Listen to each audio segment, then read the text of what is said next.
presentation will be about the climate change. Thank you very much. I enjoy your watching. Bonjour. Aujourd'hui, vous entretenir au niveau des produits animales et lutte au changement climatique, une étude de cas. Je profite de l'occasion pour remercier mes deux co-auteurs, M. Patrick Brassard et Joanne Palacios.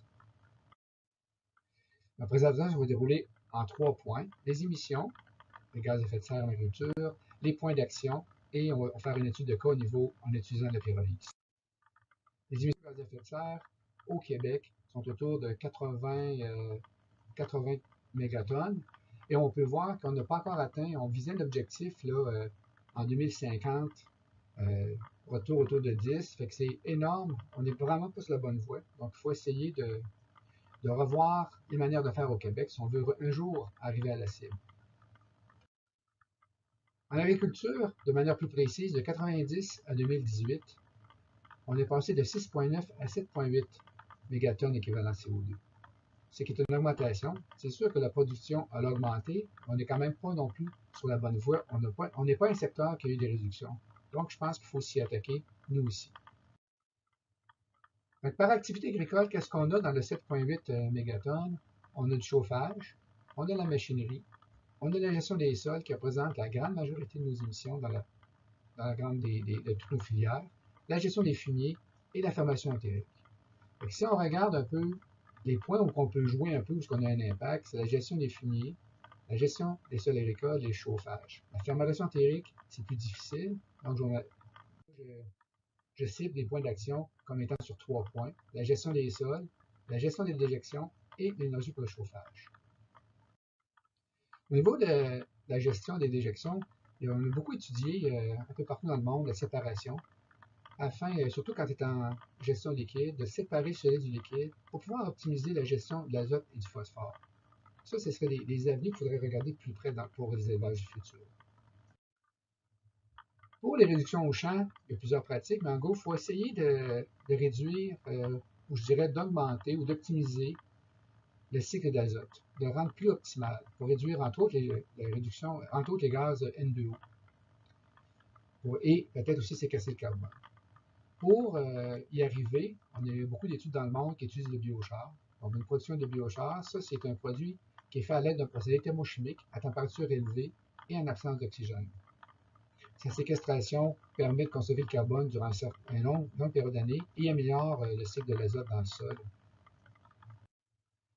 Au niveau de l'énergie, on peut aussi, à l'aide de la pyrolyse, faire du biochar, mais en même temps, on fait une bio-huile qui nous permet l'utilisation et une réduction des coûts de chauffage ou l'utilisation d'énergie fossile pour le chauffage.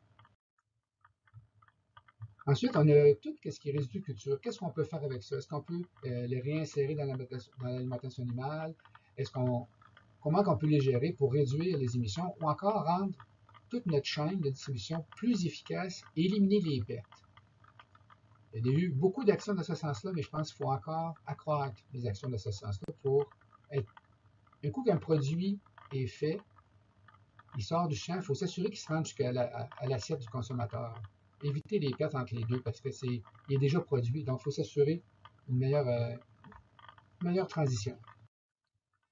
Je vais vous présenter une étude de cas. Qu'est-ce qui pourrait être fait vraiment pour réduire l'émission de gaz à effet de serre en agriculture reliée aux élevages? Nous, on avait fait des études de cas, dont une ici, c'est qu'on visait entre autres à utiliser la pyrolyse comme étant un outil pour la réduction des gaz à effet de serre en élevage animal. Donc, on a fait des calculs avec une approche d'analyse cycle de vie. Puis ça, on pyrolysait la moitié des solides de l'isole de porc après séparation au Québec. On pourrait atteindre une réduction au niveau des carburants de 0,18 kilotonnes de CO2 équivalent et on pourrait séquestrer pour un équivalent de 1,25 kilotonnes de CO2. Si on pyrolyse 100 tonnes de résidus d'épicerie, par exemple, là, on peut aller chercher 2 kilotonnes de CO2 équivalent d'énergie. On évite à l'enfouissement pour 77,5 kilotonnes et on séquestre pour 14 tonnes de CO2 équivalent. Et si on extrapole et on installe 14 unités de pyrolyse de 100 tonnes par jour, ça nous permet de réduire au total 0,55 mégatonnes d'équivalent CO2, ce qui ferait passer nos émissions agricoles de 7,8 à 7,25 mégatonnes d'équivalent CO2. C'est sûr que ça, c'est juste un cas, c'est un exemple, il peut y avoir d'autres choses de fait, et qui nous amène à toujours à dire, bien, séparément, les pratiques agricoles visant la réduction des émissions de gaz à effet de serre ne peuvent apporter un changement radical à la situation. Mais la somme de tout ce qu'on fait, des avantages associés à chacune de ces pratiques, ça va faire une différence. Fait que c'est vraiment, il faut tout travailler ensemble pour réussir à y arriver. Merci beaucoup, puis je suis ouvert à toutes les questions.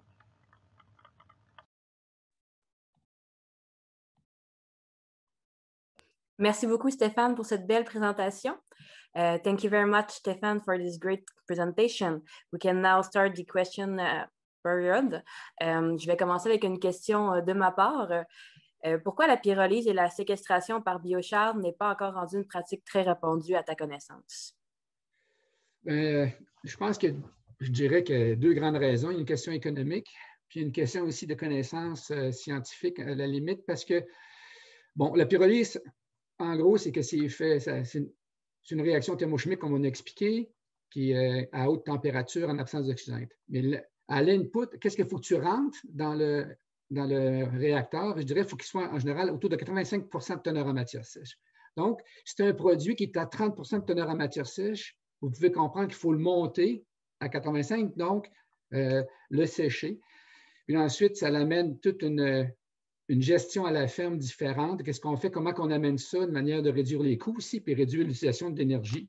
On n'est pas pour en produire, en utiliser trop par rapport à ce qu'on produit. Il y a toujours un genre d'équilibre. Et peut-être la seconde portion qui est plus, je dirais, que la littérature est un peu incertaine, c'est l'utilisation du biochar pour réussir à faire de la séquestration ou à une amélioration de ton cycle d'azote. Parce que le problème qu'on a, c'est que le biochar, premièrement, il faut qu'il soit produit d'une certaine façon, dans certaines conditions, ce n'est pas toujours possible, à une certaine température. Puis l'autre chose, c'est qu'en fonction du type de sol, en fonction de l'humidité du sol, des cultures, des années, peu importe la manière qui était pendue, etc., bien, ça peut arriver que des fois, tu n'as aucune amélioration ou même tu peux empirer peut-être tes émissions de N2O dans certains cas. Donc, c'est pour ça que ce n'est pas aussi répandu qu'on voudrait, parce qu'il y a encore beaucoup d'incertitudes. Puis pourquoi que des fois, tu améliores la biodiversité, tu améliores ci, tu améliores ça, tu réduis les N2O. Puis dans d'autres cas, tout d'un coup, c'est le contraire un petit peu qui peut arriver. Donc, c'est tant qu'on n'aura pas mis vraiment s'assurer qu'on l'applique de telle façon, tel type de biochar appliqué de telle façon sur tel type de sol, va nous permettre année après année un gain au niveau gaz à effet de serre. Ça va être difficile de faire une promotion de ça. Donc, des fois, on dit, bon, on en met aux 2 ans, aux 3 ans. Il y a toute cette, entre guillemets, cette poutine-là qu'il faut essayer de vraiment mettre le doigt sur ça, puis essayer de voir c'est quoi la vraie recette qui arrive finalement pour une vraie réduction année après année. Puis malheureusement, à chaque fois que tu changes d'intrant, bien, faudrait que tu rejoues ta recette. Fait qu'on peut voir qu'il y a encore beaucoup de cheminement. Fait qu'il est un peu économique, il y a un peu aussi technologique et aussi technique, les questions qu'on se pose autour de ça. C'est pour ça que ce n'est pas répandu autant qu'on voudrait. Parfait. Donc, j'imagine la réponse finale, c'est beaucoup de recherches encore à faire. Malheureusement, oui. Je me demandais, est-ce que tout résidu est bon pour la pyrolyse ou pas vraiment? Bon, on peut pyrolyser beaucoup de choses, presque tout dans le fait, mais ce n'est pas toujours intéressant parce que des fois, c'est pour le produit que tu as qui est de faible qualité ou la quantité ou les rendements sont mauvais. Et c'est sûr que la pyrolyse traditionnelle, comme on parle, moindrement que tu as un intrant très humide, il faut le déshydrater ou il faut le broyer, etc. Donc, c'est sûr que tout ce qui est très humide, c'est peut-être moins intéressant. Il faut voir peut-être plus des produits avec une toxicité un peu plus élevée, là, en fait.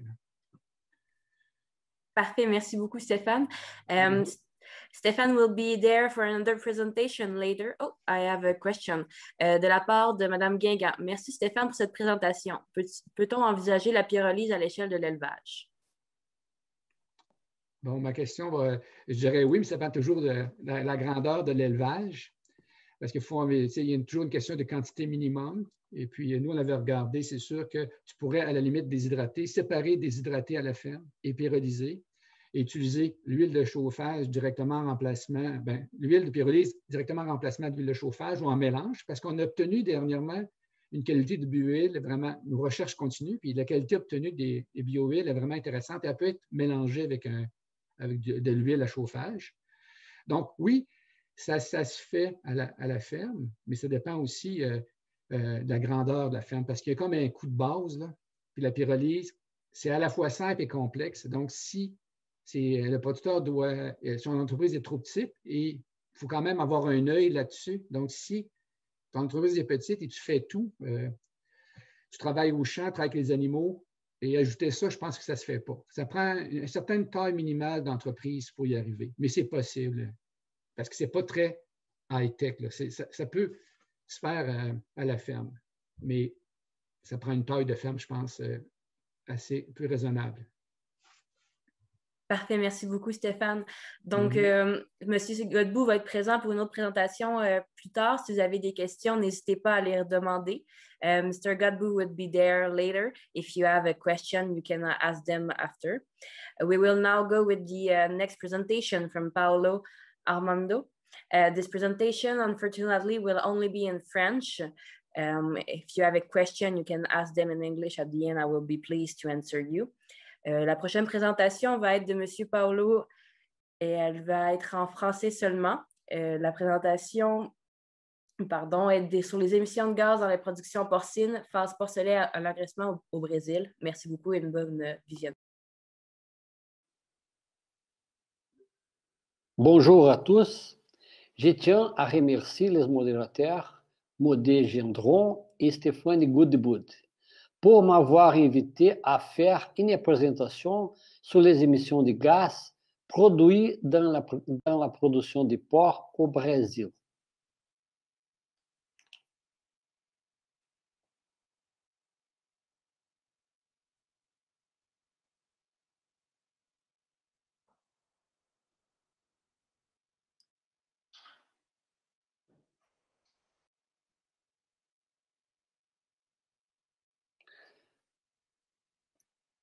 Je voudrais aussi remercier mon collègue Jorge Manuel Rodrigues Tavares, qui ont fait ensemble plusieurs expérimentations sur ce sujet-là.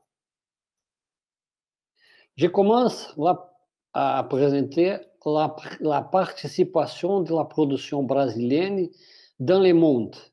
On peut voir que la production du Brésil, par rapport au porc, nous sommes 4e dans la production et 4e dans l'exportation.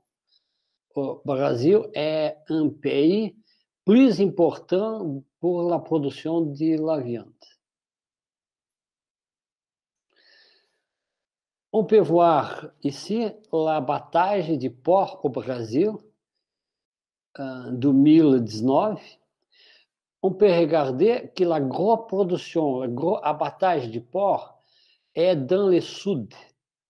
Et c'est ici qu'on a fait beaucoup d'expérimentations pour mesurer les émissions de gaz.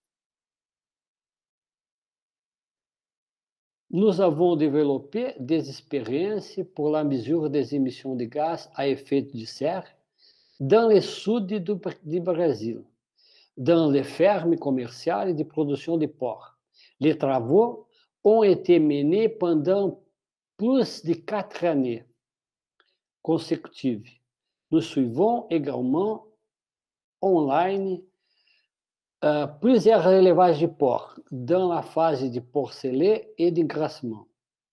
Les mesures sur 50 élevages sont seulement sur le CO2, sur les températures et l'humidité de l'air et la consommation d'eau.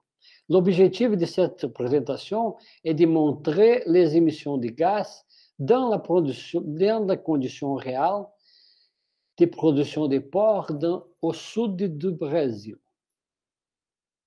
Ici, on peut voir la localisation des élevages et des centres d'Embrapa qui est dans l'état de Santa Catarina, jusqu'ici, au sud du Brésil. Ici, qu'on a fait plusieurs expérimentations dans ces régions-là. Les expérimentations ont été réalisées de 2015, juillet 2015 à septembre de 2020, dans des fermes commerciales situé dans l'État de Santa Catarina, au sud du Brésil. Les mesures étaient réalisées au cours de 12 saisons différentes, froides et chaudes. La surface utile pour les animaux, dans chaque cas, était 0,35 m² par porcelet et 1 m² par porc à l'engraissement, avec un sol plein en caillebotis pour les porcelets et un béton et caillebotis pour les porcs en engraissement. Les animaux ont été nourris pour le producteur à volonté avec des aliments granulés à base de maïs et torta de soja. Pour les mesures de gaz, nous avons utilisé les Innova 14 et 12 et on a fait aussi les mesures de consommation d'eau et de température. Ici, on peut voir les équipements, comment on faisait les prélèvements. On a utilisé pour mesurer les gaz la méthodologie simplifiée. Ces méthodologies-là étaient développées pour Piled, Robin, Guingant et Quinault. Plusieurs chercheurs qui ont travaillé sur ces méthodologies-là. Ici, on fait les prélèvements sur les bâtiments pour avoir les gaz et on mis les gaz dans un bague de 10 litres et après on mesurait les concentrations de gaz dans l'Innova 14 et 12. Les températures, vitesse et humidité relative de l'air, on a mis plusieurs équipements qu'on peut voir ici pour la température, pour la concentration de CO2 et pour la vitesse de l'air. On a mis dans les bâtiments les équipements pour enregistrer les températures et on a porté aussi les équipements pour mesurer sur les temps qu'on a se promené dans les bâtiments pour mesurer la vitesse de l'air, l'humidité. Nous avons aussi une unité mobile de mesure de température, consommation d'eau et émission de gaz. Cette unité-là, on peut mettre aux côtés du bâtiment pour prélever les données qui ont besoin. Ici, on peut voir les bâtiments qu'on a travaillé, les bâtiments typiques de la production dans la phase d'engraissement. Les bâtiments sont ouverts, il y a les rideaux plastiques dans les bâtiments pour fermer quand la température est baissée. Il y a des bâtiments qui sont ouverts, mais normalement les bâtiments sont comme ça, très ouverts et seulement avec des rideaux. Les résultats sur les phases de graissement du porc, on peut voir ici les résultats zootechniques. Ça, c'est une moyenne. On a mis les moyennes pour toutes les expérimentations qu'on a faites. Les caractéristiques aussi de lisière, les caractéristiques physiques-chimiques, on peut regarder ici. Les matières sèches, totales volatiles, minérales, azote, phosphore. Dans le tableau 3, on peut regarder les températures dans les périodes froides et dans les périodes chaudes. On peut dire que la moyenne dans les périodes froides est 18 degrés et dans les périodes chaudes est 24 degrés. Dans le tableau 4, on a les mesures de concentration de gaz en ppm et vapeur d'eau. Ça, c'est les observations qu'on a faites dans les matins, entre 9h et 10h, dans les élevages. Ça, c'est une moyenne par rapport au CO2, 847 en moyenne, avec un max de 891 et 809 dans l'intérieur et dans l'extérieur. On peut regarder qu'il y a la différence entre intérieur et extérieur, c'est pas beaucoup. Ça aussi, on peut regarder les NH3, l'ammoniac, les moyennes 7,26 en concentration en ppm, dans l'intérieur et dans l'extérieur 4,33. On peut regarder les mêmes choses à l'après-midi.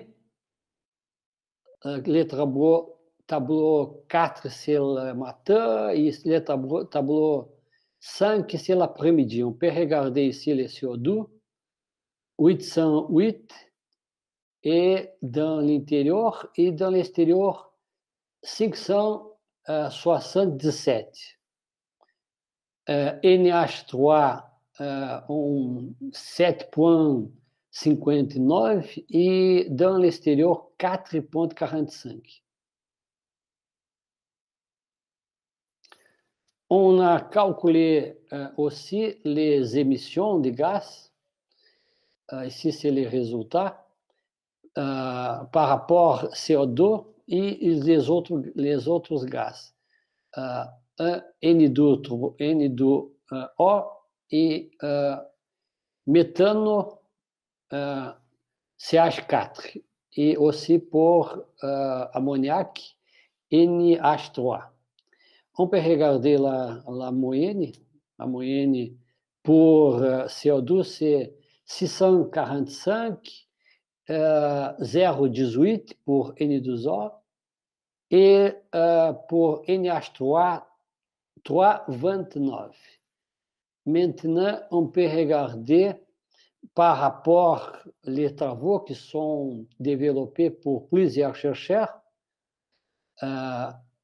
pour les différents types de sol, on peut voir que la différence que nous avons trouvée, nous avons observé ici au Brésil, c'est pas beaucoup loin par rapport aux données qu'on a dans la littérature. On a les données de référence. On peut regarder aussi pour CO2. On peut voir qu'on a observé 0,64. C'est les bâtiments au vert, bien sûr. Et ici, on peut regarder pour les caillebotis, béton caillebotis, ou même sur les caillebotis, les CO2 en kilo, ici on peut regarder en kilo, c'est 1,45, 2,48, et ici pour Philippe, 1,46. Ça veut dire que comme les bâtiments au Brésil sont ouverts, les différences, ce n'est pas beaucoup par rapport aux bâtiments qui sont fermés. Il y a des données ici pour différents chercheurs. Même chose pour NH3, on peut regarder 3,29 et on peut regarder ici pour caillebotis 8,9, 5,14, ici 5, 72. On a trouvé 3,29, mais on a un maxi de 8,10 et um mínimo de 0,67. Les mêmes choses par le CO2. On a un max de 1,66 et mínimo de 0,34. Nous avons développé un modèle pour voir la relation entre les données prédites et les données observées. Pour azote, les mêmes choses pour phosphore. Ça, c'est bien pour faire les bilans de masse. On a fait les bilans de masse pour em quelques éleveurs.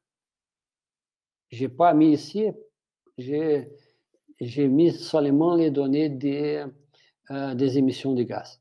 Ici, on peut regarder les résultats observés pour la concentration de CO2 dans 4 lots qu'on a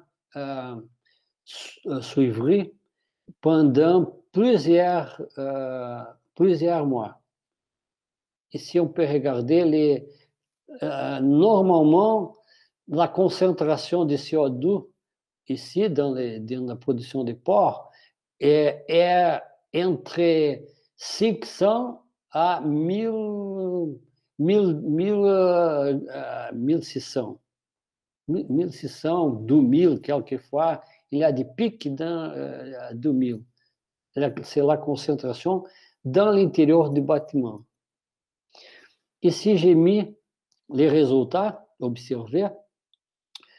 Alors, on peut voir en bas les émissions, les concentrations de CO2 par rapport aux températures qu'on a trouvées dans les bâtiments. On peut regarder les températures. Qu'est-ce qui, on a une chose intéressante, c'est qu'on a une émission, une concentration plus élevée de CO2 quand la température est, on va dire, un peu bas. Par rapport aux températures un peu chaudes, on a une baisse des émissions, des concentrations de CO2. Ça veut dire que ça, c'est intéressant parce que dans les périodes froids, on ferme les rideaux. Si on ferme les rideaux, là, ça monte le CO2. Et c'est la même chose qu'on peut regarder dans les périodes chaudes. Si on ouvre les rideaux, on baisse les concentrations de CO2.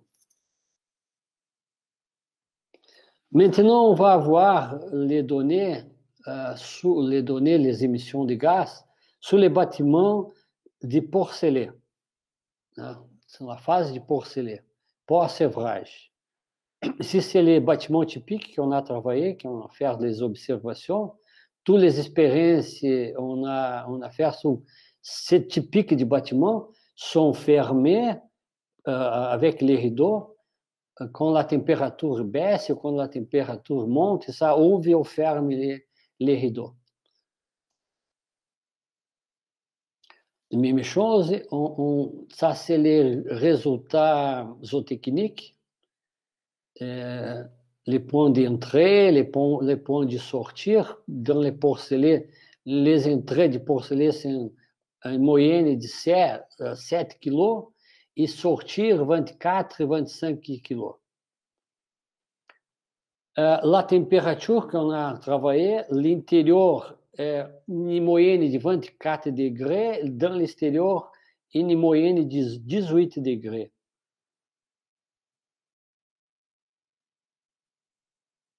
Ça, c'est un tableau qui montre les concentrations moyennes de gaz dans l'intérieur et dans l'extérieur. On peut regarder ici l'intérieur, ici c'est l'extérieur. Moyenne par CO2, NH4, N2O et ammoniac, NH3. On peut voir ici, c'est milligrammes milligrammes pour l'eau, et c'est la concentration en ppm pour le CO2. Dans les bâtiments de porcelaine, en pós-servage, on peut voir qu'on monte, on va dire beaucoup, par rapport au bâtiment d'engraissement, beaucoup la concentration de CO2. On a trouvé une moyenne de 1453, avec une max de 3113 et minimum de 648. Ça, c'est beaucoup par rapport aux bâtiments d'engraissement. Les mêmes choses pour les... On va regarder ici l'ammoniac dans les bâtiments, 4,8, pas beaucoup par rapport à l'engraissement, mais on a aussi un maximum de 13 et minimum de 1,24. Plus ou moins par rapport à l'engraissement. L'extérieur, on a une moyenne de 492 avec max de 660 et minimum de 417. Même chose qu'on a fait des modèles, on a développé des modèles. Tous les modèles qu'on a ici, vous pouvez trouver dans la journée porcine. 95, 97 et 80 et 2020. 2015, 2017 et 2020. On a les modèles pour le phosphore et aussi on a les modèles pour azote. Ça, comme j'ai dit, ça c'est intéressant pour faire les bilans de masse, pour regarder les données qu'on a sur les émissions de gaz. Ici, dans la figure 3, on peut regarder la concentration de CO2. On a suivi 4 lots et on peut regarder ici les émissions de concentration par rapport les bâtiments de graissement, comme les bâtiments de porcelaine, c'est plus fermé. On peut voir que les CO2 montent plus que les bâtiments d'engraissement. On peut regarder que on peut voir entre 500 à 2000 et presque 3000. Ça, c'est 1500, c'est une moyenne que plusieurs chercheurs donnent comme base. Il ne faut pas monter dans les bâtiments 1500. La CIGR montre qu'on peut regarder, on peut voir les concentrations entre 3000 et 5000 ppm. Pour nous, c'est beaucoup. On dit qu'on travaille au Brésil entre 1500 à 2000. Ça, c'est les variations max qu'on cherche à trouver au Brésil. Ici, j'ai mis les 4 lots. On a plusieurs lots, mais j'ai mis justement 4 lots qui ont mesuré les concentrations de CO2. On peut regarder par rapport aux températures, c'est la même chose. Ici, on peut voir dans les mêmes producteurs, plusieurs, il y a une variation plus grande. Et ça, c'est la concentration de CO2. Quand on a une variation pas beaucoup, on peut voir ici que la concentration de CO2 dans les bâtiments, ça ne bouge pas par rapport les températures. On peut regarder jusqu'ici, quand il y a une amplitude beaucoup, nous avons ici CO2 avec une amplitude beaucoup. Et ici, dans les graphiques, on peut voir les mêmes choses. Quand on a une variation pas beaucoup, dans une faixa entre 24 et 30 degrés, on peut regarder les concentrations de CO2. Ça est entre 500 à 1500. Ici, on peut regarder la concentration de CO2. J'ai mis plusieurs lots. On peut regarder ici, lot 2, 3, 4, 5, 9, 12, jusqu'à 14. Manque quelques données de lot parce que dans les fermes, quelquefois, on trouve les coupes d'électricité. Si on coupe l'électricité, ça, on ne peut pas trouver les données. Les mêmes choses, on peut regarder. Ici, on peut dire que c'est les bâtiments, ça c'est les mêmes, dans les mêmes temps. C'est les bâtiments qu'on a regardé dans les périodes froides. Ici, c'est les bâtiments dans les périodes chaudes. Ça veut dire que dans les périodes chaudes, on a les rideaux, on baisse un peu les rideaux et on a une ventilation beaucoup par rapport les périodes froides. Qu'est-ce qu'on peut conclure? La conclusion sur les mesures qu'on a faites.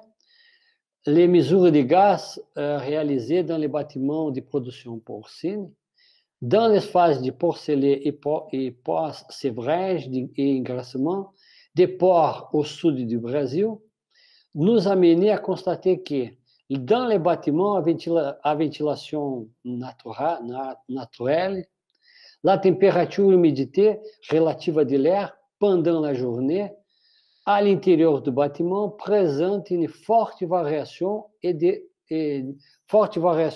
amplitude, légèrement en dessous de ce qui se passe à l'extérieur. On peut observer aussi que les concentrations des émissions de gaz présentent des valeurs dans la gamme de variations attendues pour les bâtiments de production porcine avec l'utilisation de la ventilation naturelle. Ça veut dire que la ventilation naturelle, les bâtiments ouverts, on n'a pas beaucoup de concentration de gaz. Une chose intéressante, c'est que les lisiers ici, on pas garde les lisiers dans les bâtiments. Normalement, les lisiers doivent être dans les bâtiments pendant 12 semaines max. Normalement, les lisiers les traitements de lisiers sont faits dehors du bâtiment. Restent dans les bâtiments pendant 1 à 12 semaines max. Je voudrais remercier pour la réalisation de ce projet a été rendu possible grâce à la contribution de Embrapa, UFSC, Universidade Federal de Santa Catarina, Sindican, c'est le syndicat des producteurs de porc, l'entreprise IBR Food et FAPESC, c'est une agence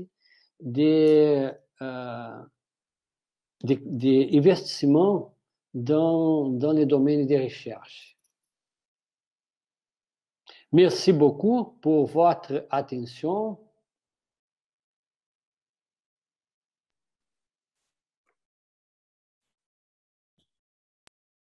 Thank you very much, Mr. De Oliveira, for this presentation. We will now go with the question and answer.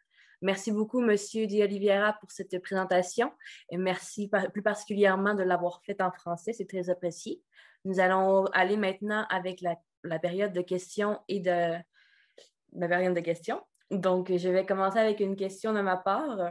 Les bâtiments de production porcine du sud du Brésil utilisent-ils une ventilation naturelle, ce qui peut entraîner une perte de productivité?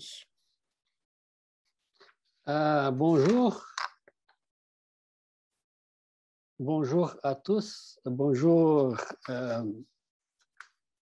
Madame Gendron. Bonjour, Monsieur Stéphane.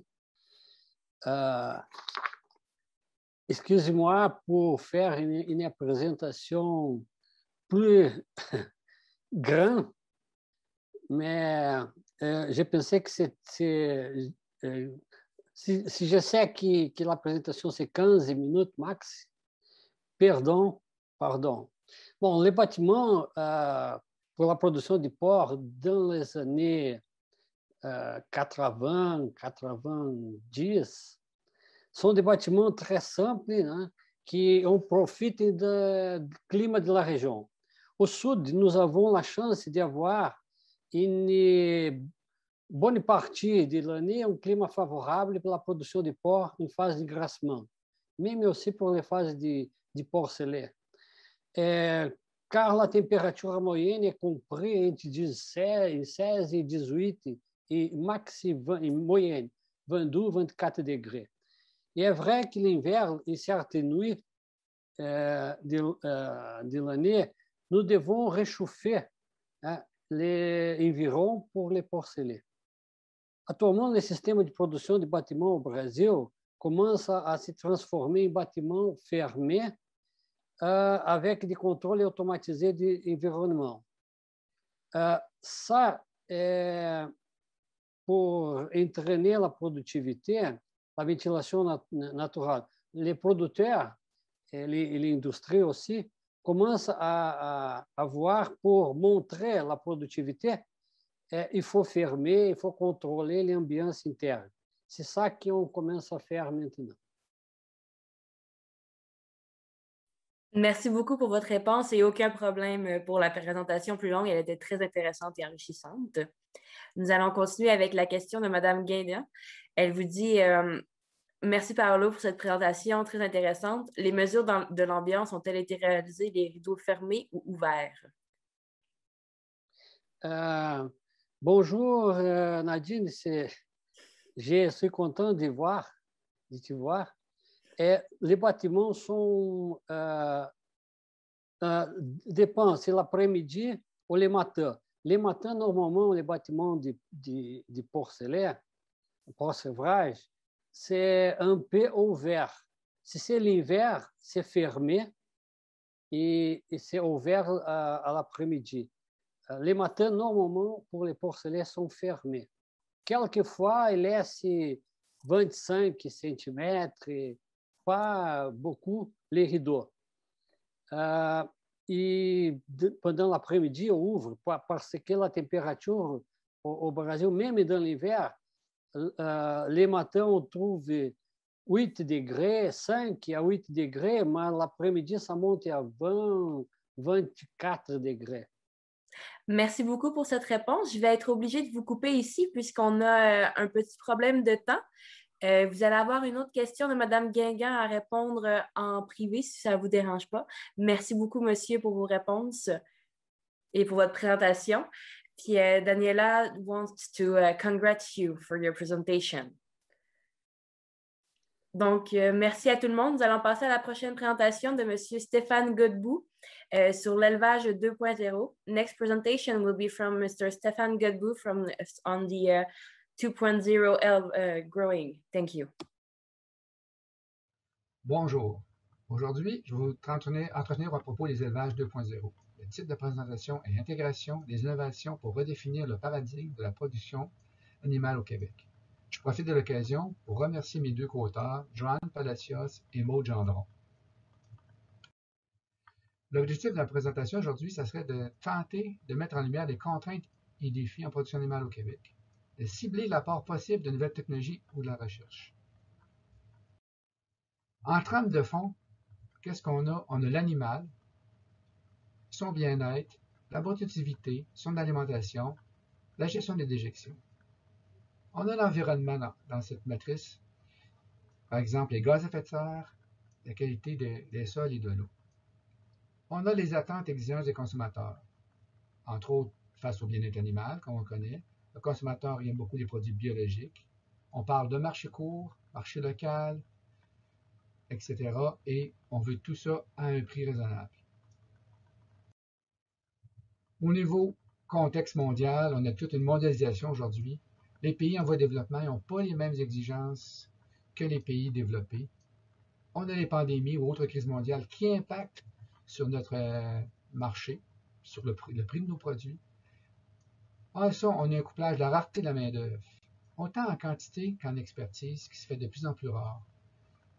Il y a les attentes et contextes producteurs, le coût de production, sa qualité de vie, la réglementation locale qui implique souvent des investissements différents dans chacune des régions ou des pays. Et souvent au Québec, on a notre fameuse météo qui est un peu spécifique, notre région. Au niveau du consommateur, on peut voir au niveau mondial, là, les dernières statistiques, les produits laitiers sont en légère augmentation. Le poisson, lui, est en légère diminution. Et ensuite, on a toutes les viandes. Les viandes, globalement, sont en augmentation légère au travers le monde. On le voit un peu plus précisément au niveau de cette diapo-là, qu'on remarque que dans les pays développés, la consommation de viande, elle monte très lentement. Mais dans les pays en voie de développement, il y a vraiment une explosion. Aussitôt que les gens ont un peu d'argent, les moyens, une certaine aisance, ils vont vers la consommation de produits animaux.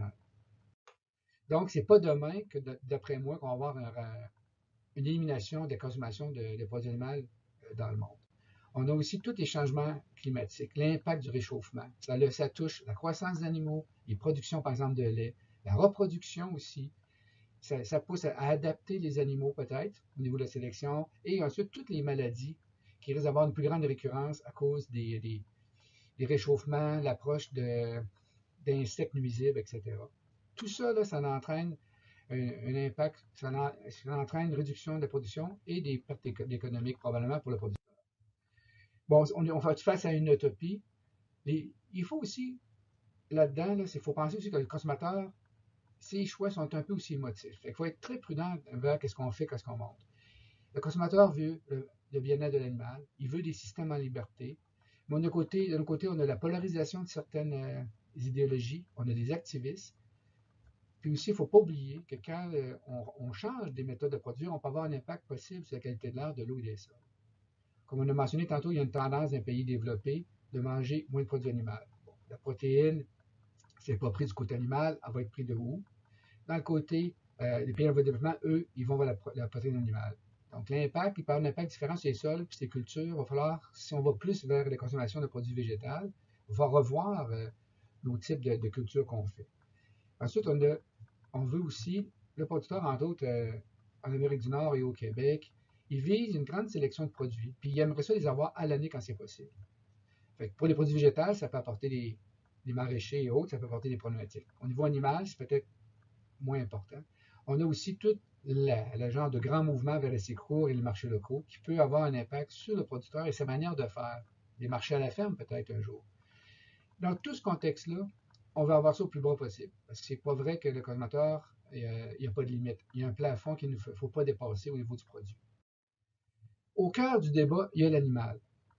Un des gros points, c'est la nutrition. C'est là le gros coût de production. Il faut viser peut-être des réutilisation des surplus alimentaires, une meilleure assimilation de l'animal, peut-être une alimentation, des trémies intelligentes, une réduction ou le remplacement de certaines choses, certains éléments dans la ration, tels par exemple le zinc récemment. Il y a tout aspect bien-être et le statut sanitaire de l'élevage.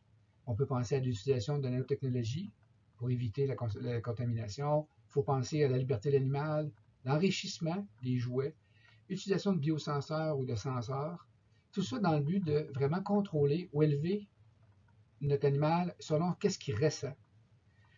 Ça va être vraiment la nouvelle formule. Qu'est-ce qu'un animal peut ressentir? Et tout tourner autour de ça. Il y a tout aussi l'optimisation de la déjection, la gestion de la déjection, réduire les rejets de phosphore, la gestion intelligente de l'azote, avoir un équilibre avec la terre, avec son sol, son système agricole. Il faut faire attention au air-sol. Donc, si on réduit au niveau des rejets, si on réduit les rejets, bon, on améliore automatiquement notre qualité de l'eau, de l'air, du sol. Et naturellement, il y a tout l'aspect de gaz à effet de serre et séquestration de carbone. Finalement, on arrive avec la rareté de la main-d'œuvre. Ça, c'est un autre, c'est comme un genre de nœud actuellement. Donc, ça va nous amener vers probablement la robotisation, une gestion plus intelligente de l'élevage, des caméras un peu partout, le triage automatique. Tout ça dans le but de minimiser l'intervention humaine. Au Québec, la particularité, c'est que je ne pense pas qu'on va faire des élevages extérieurs partout dans tous les types de production. Donc, le bâtiment devient comme la maison de l'animal, dans lequel il va être bien, il va être libre, il va se sentir bien. Donc, tout le contrôle de température, la ventilation, les biosensors, tout focusé sur le ressenti. Ensuite, toutes les choses d'enrichissement pour que l'animal puisse jouer, la litière. Ça va nous amener à penser à la revalorisation des déchets, peut-être à type de litière, la paille, viser à réduire les coûts, finalement, avec peut-être des pailles alternatives ou des litières alternatives. Au cœur de la solution, il va falloir penser au producteur. Parce que lui, c'est vraiment lui qui est sur le plancher. Donc, on a le contexte mondial, le marché, les catastrophes qui tournent tout autour de nos élevages. Ensuite, on lui demande peut-être de faire des mises en marché, une économie circulaire ou de proximité, qui va peut-être amener le producteur à voir autrement sa vente d'animaux. On a aussi tout l'aspect économique, le coût de production, faire le meilleur production au moins cher possible pour offrir un produit accessible aux gens. Il y a la pression sociale, la cohabitation, par exemple les odeurs, les distances séparatrices. Le producteur fait face à ça. Donc, en plus de tous les autres paramètres, et en plus, mais peut-être aussi, pour éviter les dépressions, il faut offrir un bien-être, mais au producteur. Est-ce que lui ici peut prendre des vacances, s'absenter, il ne va pas avoir de stress suite aux pressions sociales, par exemple. Donc, le producteur là, doit être présent et gagnant dans la solution. Pour lui, une nouvelle technologie doit être synonyme d'argent, de revenus. Une main-d'œuvre qualifiée à un prix raisonnable. Faire attention à la charge de travail. Si on lui demande de faire plus de choses, plus de tri, plus de surveillance, il va falloir faire attention à ça. Il faut viser vraiment la robotisation, l'automatisation. Il faut réduire le stress du producteur. Parce que le métier de producteur, lui, il se complexifie de plus en plus. Je dirais que c'est assez... c'est vraiment du gros ouf, c'est un peu déséquilibrant. C'est quoi? C'est un équilibre hyper fragile. Est-ce que c'est possible de faire plaisir à tous? Est-ce que la recherche et les nouvelles technologies pourront aider? Je dirais oui, mais il y a toujours des mais. Puis la recherche, oui, elle va nous aider, mais un nouveau mode plus coopératif, une recherche coopérative. Voir venir des choses, s'adapter aux changements de toutes sortes, être agile, vulgariser l'écriture et rassurer, rapprocher les consommateurs des producteurs. Plusieurs voies techniques d'amélioration sont possibles, mais il faut les mettre en place, il faut les vulgariser, il faut les transférer. Il faut mettre le producteur et le regroupement au cœur de la solution. Donc, quand on développe quelque chose, il faut vraiment amener les groupes de producteurs, les producteurs dans la solution eux-mêmes pour vraiment qu'ils l'adoptent par la suite. Il faut qu'ils fassent partie de la solution dès le départ. Puis après, il faut penser à l'accompagnement, à l'aide aux producteurs, autant psychologique, la gestion, la stratégie, etc. Donc, c'est par là que ça va passer. On parle vraiment de coopération entre la recherche, les chercheurs et le producteur, sans oublier seulement les besoins du consommateur, dans un milieu hyper changeant, dans des conditions qui n'arrêtent pas d'évoluer. Fait que je vous remercie et puis je suis ouvert à toute question.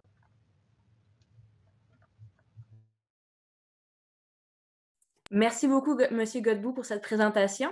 J'en profitais juste avant que ça termine. Nous avons 4 minutes avant que la salle soit fermée. Merci de m'avoir laissé la chance d'être modérateur et merci de m'avoir laissé vous aider aussi dans cette présentation. Si vous avez des questions, c'est le moment. Il nous reste environ 4 minutes d'ici la fin. So, thank you, Mr. Godbout, for this presentation. If you have questions, it's the time. There's about 4 minutes. Je vois que Mme Guingamp vient d'écrire « Merci Stéphane pour cette présentation qui résume bien le problème de l'élevage un peu partout dans le monde.